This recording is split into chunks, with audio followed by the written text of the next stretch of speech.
Bismillahirrahmanirrahim. Assalamualaikum warahmatullahi wabarakatuh. Salam kedaulatan rakyat.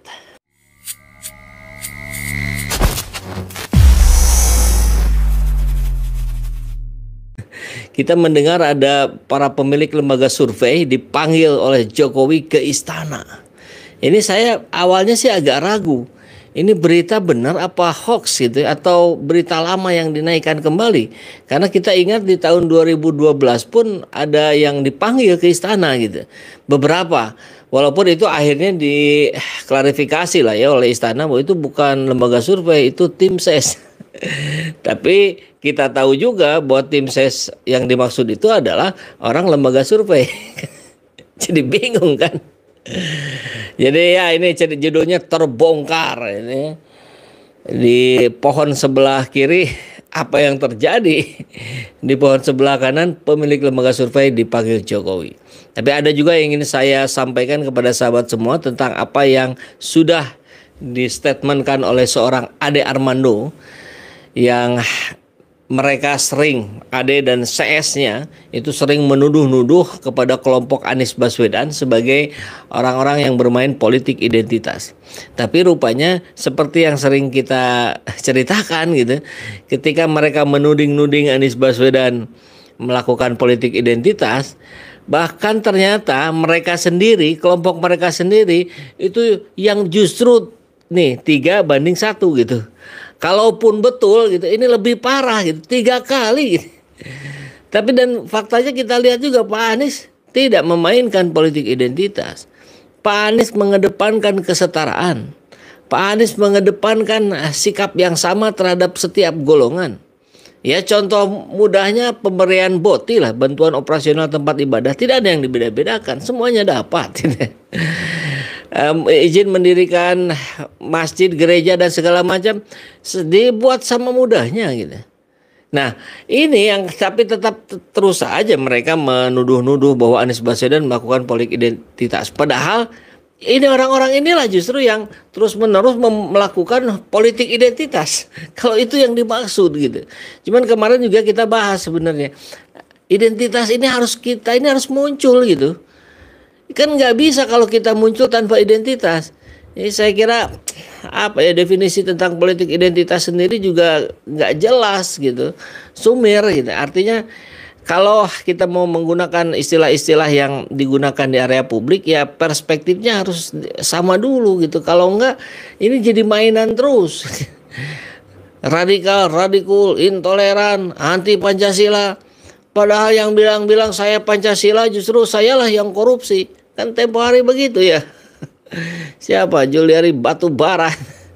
Oke, baik kita langsung saja masuk ke kabar singkat kita ya. Apakah benar ini berita terbaru atau ini berita lama yang dinaikkan kembali? Nah, kalau kita ngelihat dari media online, ini keuangannews.id, investigasi keuangan dan politik, saya kira ini media online yang cukup besar.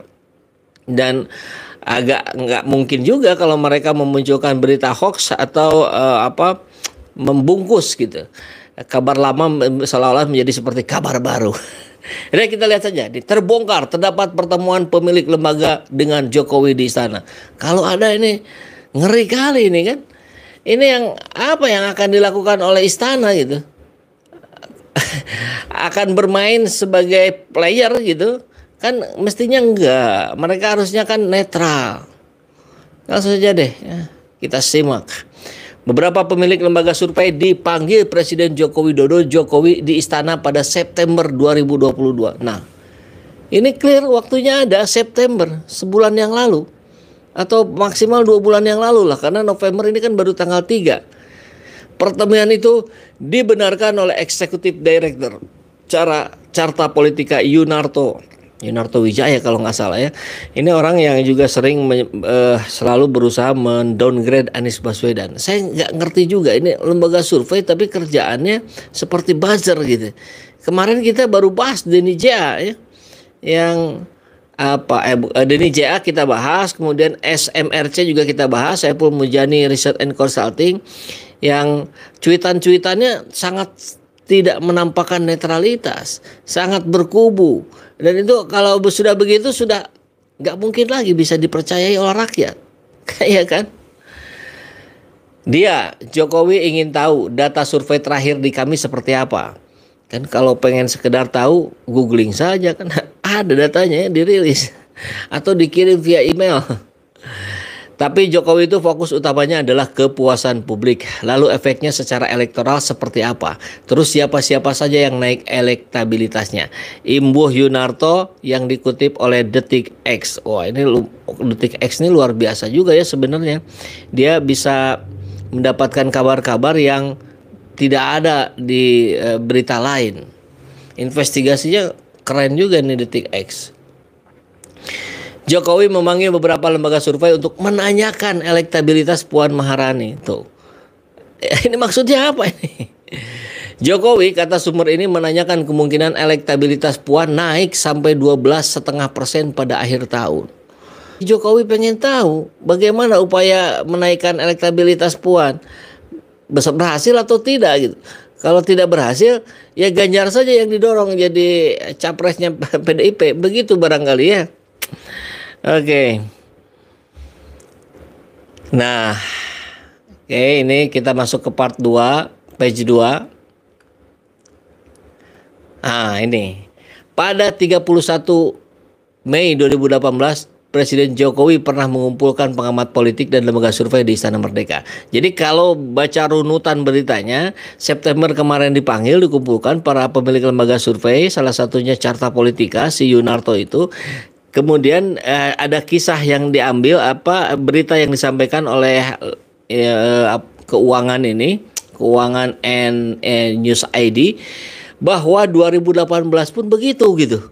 Kan narasinya kurang lebih begitu ya. Ke September kemarin dipanggil seperti sama gitu. Waktu Mei 2018 pun dipanggil.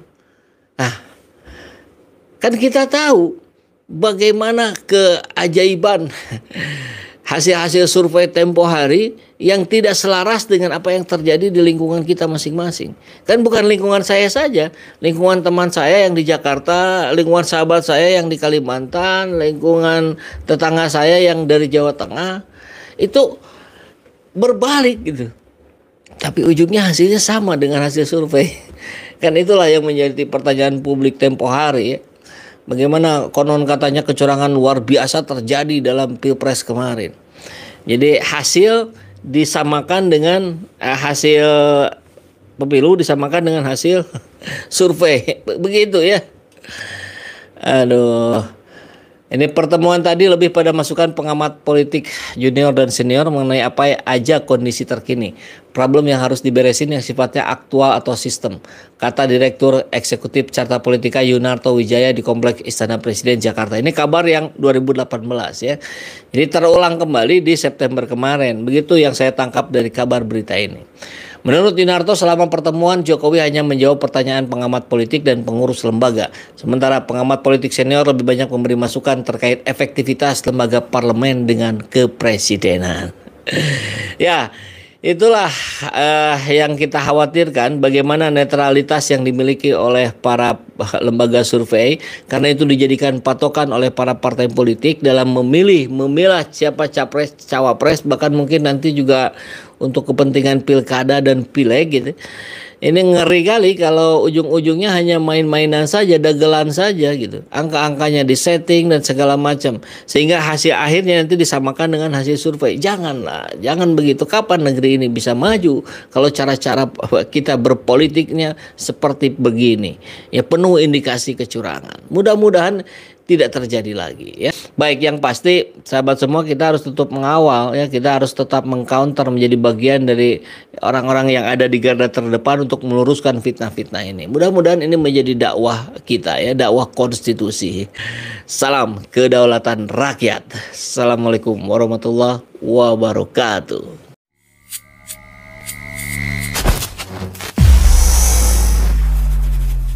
Alhamdulillahirrabbilalamin. Saat ini banyak sekali sahabat-sahabat dari Saiful Zaman Channel yang menjadi patron dari kegiatan ini, yang mendukung, yang mensupport dengan berbagai cara. Luar biasa, via WhatsApp, via grup, via media sosial lainnya. Bahkan tidak sedikit yang kemudian mendonasikan uangnya untuk perjuangan kami di medan dakwah ini. Ya jelas hal ini sangat membantu keberlangsungan channel ini karena kebutuhan pun kemudian bertambah. Tidak bisa lagi ini dikerjakan oleh 1-2 orang. Kita harus merekrut lebih banyak orang. Dan itu jelas membutuhkan dana yang tidak kecil. Oleh karena itu buat sahabat-sahabat semua yang terus mendukung kami, doakan juga kami untuk mampu istiqomah, untuk mampu terus menyuarakan dan menggemakan suara hati rakyat. Dan seperti biasa, bagi yang ingin membersamai kami dengan membantu operasional channel ini, sahabat bisa mendonasikannya ke nomor rekening yang ada di bawah sini.